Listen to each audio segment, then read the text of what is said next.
Assalamualaikum warahmatullahi wabarakatuh. Perkenalkan, nama saya Muhammad Rafi Fabiza Pradana, NPM 2411080144, Prodi Bimbingan Konseling dan Pendidikan Islam, kelas 1C. Di sini saya mendapat tugas dari Bunda Indah Fajriani, MPSI, psikolog, selaku dosen pembimbing mata kuliah Psikologi Pendidikan, untuk mereview salah satu film yang berkaitan dengan materi yang sudah dibagi per kelompok. Di sini kelompok saya mendapatkan materi perkembangan kognitif dan bahasa. Saya akan mereview film Kukira Kau Rumah. Film ini rilis pada tahun 2021. Disutradarai oleh Nayato Fionanuala, dan pemeran utamanya ada Prilly Latuconsina sebagai Niskala, yang kedua ada Jordi Pramata sebagai Pram, yang ketiga ada Senina Sinamon sebagai Dinda, yang keempat ada Raim Lode sebagai Octavianus, yang kelima ada Uniku Brasilia sebagai Mela, yang keenam ada Kiki Narendra sebagai Dedi. Film ini menceritakan tentang Niskala, seorang mahasiswa yang mengalami gangguan mental dan mencoba mencari kebahagiaan melalui hubungan dengan orang-orang di sekitarnya. Niskala yang memiliki latar belakang keluarga yang tidak harmonis, mengalami gangguan mental dan merasa kesepian. Di sini saya akan menjelaskan kaitannya film Kukira Kau Rumah dengan materi perkembangan kognitif dan bahasa.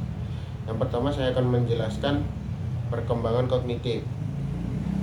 Kaitan film ini dengan perkembangan kognitif adalah yang pertama, pengambilan keputusan.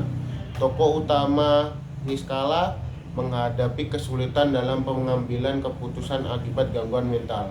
Itu salah satu contohnya. Terus yang kedua, regulasi emosi. Film ini menampilkan perjuangan Niskala dalam mengendalikan emosi dan menghadapi stres. Yang ketiga, ada empati dan perspektif. Hubungan antara Niskala dan Pram memperlihatkan pentingnya empati dan memahami perspektif orang lain. Terus yang keempat dan yang terakhir, identitas diri. Niskala mencari identitas dan kebahagiaannya melalui hubungan dan pengalaman. Baik, cukup itu saja mungkin dari perkembangan kognitif. Selanjutnya perkembangan bahasa. Yang pertama ada komunikasi efektif. Film ini menunjukkan pentingnya komunikasi terbuka dan efektif dalam hubungan. Yang kedua ada ekspresi emosi. Bahasa nonverbal dan verbal digunakan untuk mendeskripsikan emosi. Terus yang ketiga ada narasi dan cerita. Film ini menggunakan narasi untuk menggambarkan pikiran dan perasaan tokoh utama. Terus yang keempat, yang terakhir, bahasa emosi. Film ini menampilkan bahasa emosi yang kompleks dan nuansa perasaan. Baik, cukup itu saja mungkin dari perkembangan bahasa. Di sini saya akan menjelaskan kelebihan dan kekurangan film ini. Film ini memiliki kekurangan dan kelebihan. Saya akan menyebutkan kelebihannya terlebih dahulu.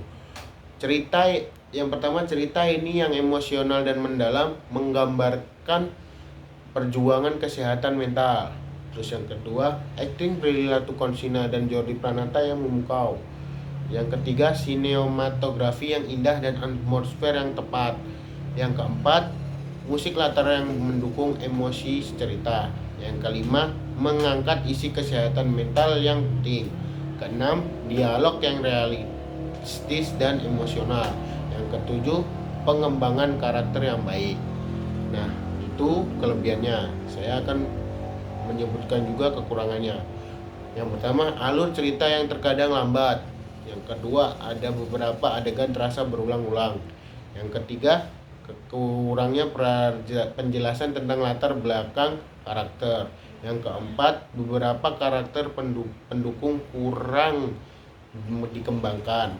Yang kelima, ending yang terasa terburu-buru atau terlalu cepat. Yang keenam, kurangnya konflik yang kuat. Terus yang terakhir, beberapa adegan terasa tidak realisasi. Baik, cukup itu saja mungkin dari kekurangan dan kelebihan. Sekian review film dari saya, kurang dan lebihnya mohon maaf. Saya akhiri, wassalamualaikum warahmatullahi wabarakatuh. Salam warahmatullahi wabarakatuh.